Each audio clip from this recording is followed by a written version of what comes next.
Flame digital media के bulletin में खुशामदीद।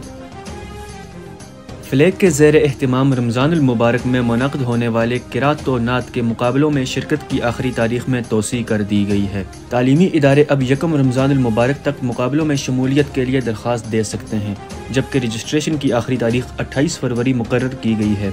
इससे कबल 20 फरवरी रजिस्ट्रेशन की आखिरी तारीख मुकर्रर की गई थी, लेकिन बाज़ तालीमी इदारों में छुट्टियों की वजह से बच्चे स्कूलों में हाजिर नहीं। स्कूलों को शमूलियत के लिए मज़ीद वक्त दरकार था, जिस पर चीफ पैटर्न फ्लैग ने रजिस्ट्रेशन की आखिरी तारीख में तोसी कर दी। फ्लैग के एलामिया के मुताबिक मुकाबले 10 मार्च के बाद शुरू होंगे और तकरीब तकसीम इनामात 23 मार्च को मुनक़्क़द की जाएगी। मुकाबलों में शिरकत के ख्वाहिशमंद तालीमी इदारे अपनी रजिस्ट्रेशन फ्लैग की वेबसाइट flag.school पर या व्हाट्सएप नंबर 0311 58 599 73 पर रब्ता करके मुकम्मल कर सकते हैं।